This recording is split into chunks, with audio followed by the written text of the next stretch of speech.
energetic patriot and unapologetic constitutionalist. You can reach him at 877-381-3811. I'm a little confused. Maybe you folks can help me out. Honestly, we're told both Kavanaugh and Ford are credible. They're both credible? Really? Well, let's take a little look at this. Do they mean Ford's credible in that Kavanaugh did what she said? That's not credible, that's incredible. No witness, no corroboration, and no evidence. After the hearing, no witness, no corroboration, no evidence. She was given every benefit of the doubt at the hearing. So let's look at Judge Kavanaugh. We're told there is no presumption of innocence and there is no due process.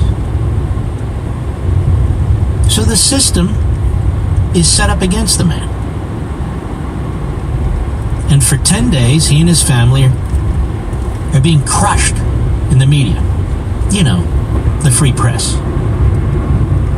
They're being crushed in the media. Then we're being told by media analysts and hosts and news people what he has to do to survive. You go, excuse me? Judge Ford gives her testimony, and I felt the prosecutor, Rachel Mitchell, really unraveled a number of issues, created gaps. The media is impatient, they're anxious, and they think you're stupid. I don't think this is going to work. You know, she's acting like she's in a courtroom, and she's this, and they said that. It worked beautifully. She did a terrific job. Everybody can't be beating their chest like they're, some left-wing kook on the committee. And then we were told, I don't know, that looks like a knockout punch. That looks like a knockout punch. I don't know if Kavanaugh's up to it. He's way behind on the count now. He's really going to have to do a spectacular performance. I don't know, blah, blah, blah. Excuse me, this isn't a baseball game. Then he gives his opening statement. It's heartbreaking. Somebody has to discuss their sex life, their family, friends in high school and college, their yearbook.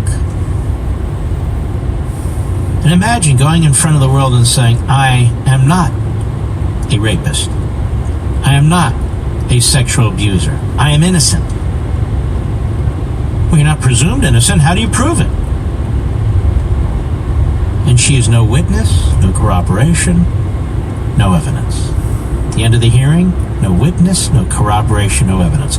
So I keep hearing the media and people repeating on the media that she was credible. Well, she was not credible in terms of her allegations against Kavanaugh. She may well have experienced what she's talking about, but it would have been somebody else at another place and another time. It wasn't him. She picked people who she thought would corroborate her story. Not only don't corroborate it, they reject it. One of them, one of her close girlfriends, even says, I don't even know Kavanaugh. I've never even met Kavanaugh, let alone been in a place with Kavanaugh. This is important. It's important information. It's incredible that we're here, isn't it? It's disgusting. They're disgusting. The left's disgusting. These Democrats, they're disgusting. I can't wait till they take over the House, I can't wait till they take over the Senate. What do you think? I can't wait that they put more of their left-wing kook types on the federal judiciary. Well, it's up to you. I mean, it really is. The president can only do so much. It's up to you. It's your country, too. Those are your children and grandchildren, too. Now that I've been sleeping on my Casper mattress for some time, I would pick it over every single mattress I ever owned. Helps me get the best nut for free. Buy it for 100 nights in your own home Get the Casper mattress. Select mattresses. Casper investigate. Need an FBI investigation. Need an FBI investigation. And I want to remind them that one of their great heroes, the low IQ, always stupid Joe Biden, took a different position. Mr. Producer, go ahead. The next person that refers to an FBI report as being worth anything obviously doesn't understand anything. FBI explicitly does not, in this or any other case, reach a conclusion. Period. By the way, what an idiot. A conclusion. Period. Here's a guy who cheated in law school. And yet he's held up. Right? He's held up as this great, wonderful, nice man. And look at Kavanaugh. Look what they've done to him. I tell you, it's just, it's so dishonest. Go ahead. So, Judge, there's no reason why you should know this. The reason why we cannot rely on the FBI report, you wouldn't like it if we did. Because it is inconclusive. They say he said, she said, and they said. Period. So when people wave an FBI report before you, understand, they do not reach conclusions. All right, idiot, we got it. He is an idiot. Let's just be honest. He's an idiot. Let's go to Nathan, West Point, New York. Excuse me, the great WABC. Go. Hi, Mark. I'm in agreement with you that the pundits are wrong. And the reason why I think that is because... Well, now, slow down. Wrong about what? You got to tell us. Wrong about what a failure the Republicans were and how they presented this and how they utilized the attorney to do all the questioning. I think to get this nomination in the bag, all they had to do is play to those 4 or 5 senators that were on the fence. So it's not really for, listen, I agree with you. And I also think that prosecutor, in her own quiet, affable way, really undercut Ford. And I don't know why people won't admit it. She got her on 6 or 7 points that make no sense, that are gaps. And I thought she was very effective, and in a way that people who really think and watch and understand and aren't bullied by media analysts telling them how stupid everybody is.